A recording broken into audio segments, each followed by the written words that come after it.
I recently headed back to Saigon, which was my home for 9 years.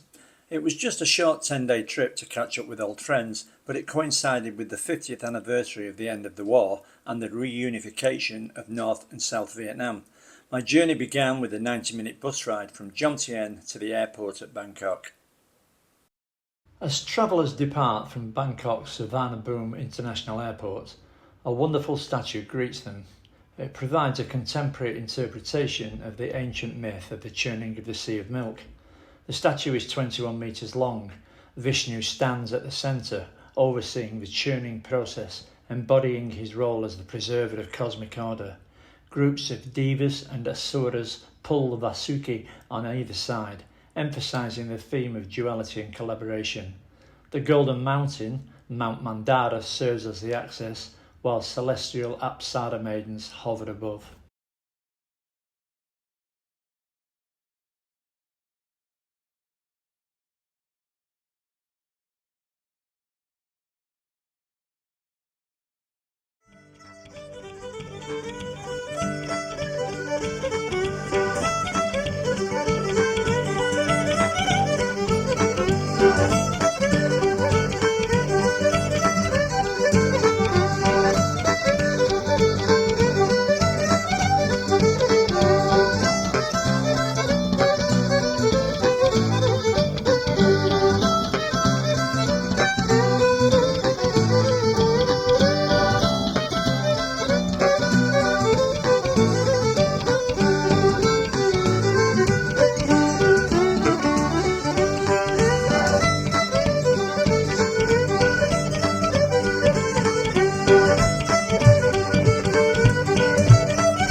The new metro line into the city centre is finally open.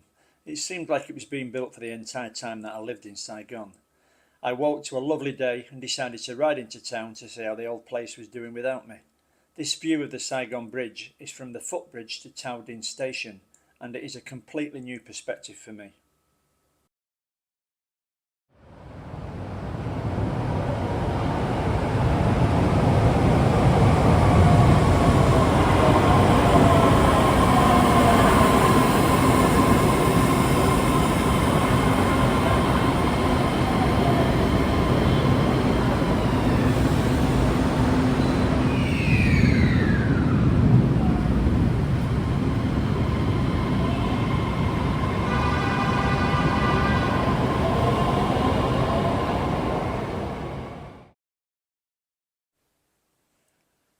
I have to say, I was incredibly impressed with the new trains. They are fast, clean and efficient, everything that I've grown to expect in Asian countries. After a few minutes, our train arrived and we boarded for the short ride into town. The stations are really wonderful, and the huge underground opera station in the city centre is an incredible achievement.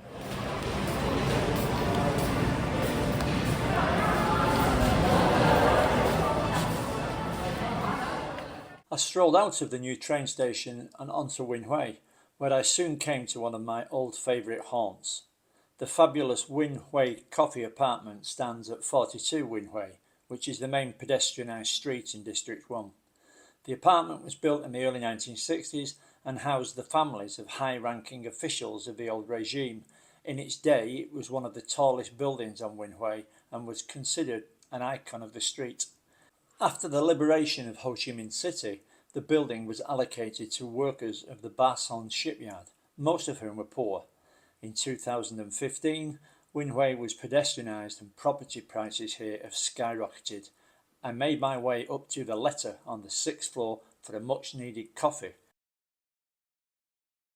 From my position on the balcony, I got this terrific view of the Bitexco Tower, which was the tallest building in town until the landmark 81 was constructed.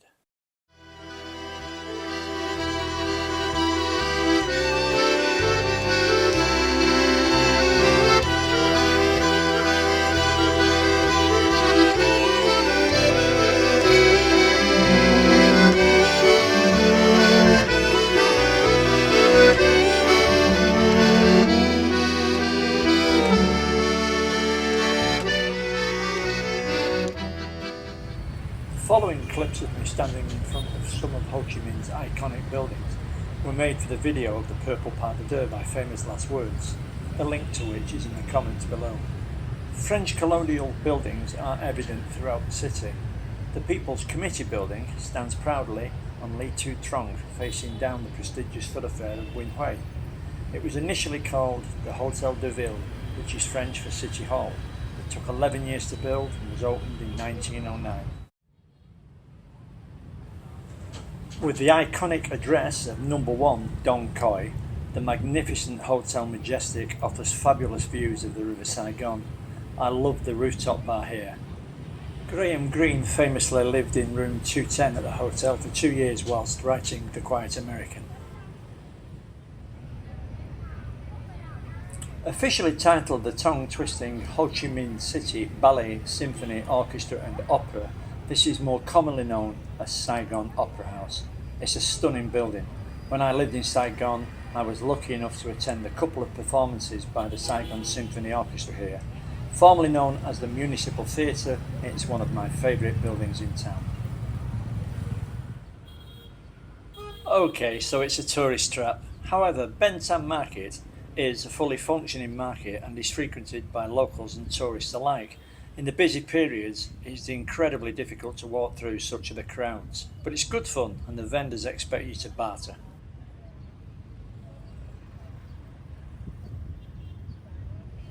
Constructed in 1927, the world-famous Rex Hotel is a luxury and business hotel in the city centre.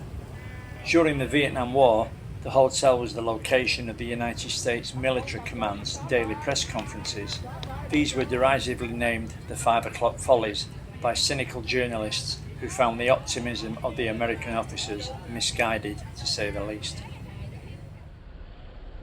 The Saigon Central Post Office is often erroneously credited to Gustave Eiffel, but this is in fact incorrect. The design was done by Alfred Fulu. It's a fully functioning post office and is always busy. The interior has large maps of Vietnam and Saigon on the walls, and a large picture of Ho Chi Minh looks down on the customers and staff from the wall as you walk in. The Central Post Office is in the centre of town next to the beautiful Notre Dame Basilica, which sadly at the time of filming was entirely covered up due to the massive renovation work that still has a couple of years to go before completion. I therefore included an older photograph of this stunning building. After a tiring day, it was time to head back to Opera Station to catch the train back to Thao Dien.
I had a brief rest, then took my motorbike for a short spin around Thao Dien in District 2 where I used to live.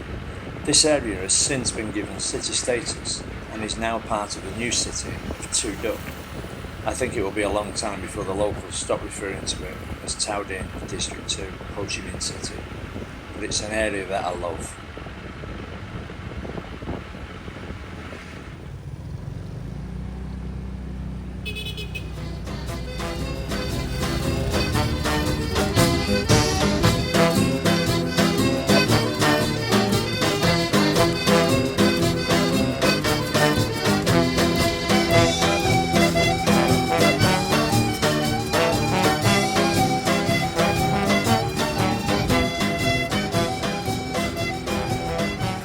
This street, Zan 3, was just a residential street when I first moved here in 2013. Now it's a thriving centre of trendy bars, coffee shops and shops. It's very much the beating heart of District 2. I hope you've enjoyed this brief look into the city that I called home for 9 years. Thanks for watching. See you next time, and if you did enjoy this, please like, check out my music, share and subscribe to the channel. Thanks a lot.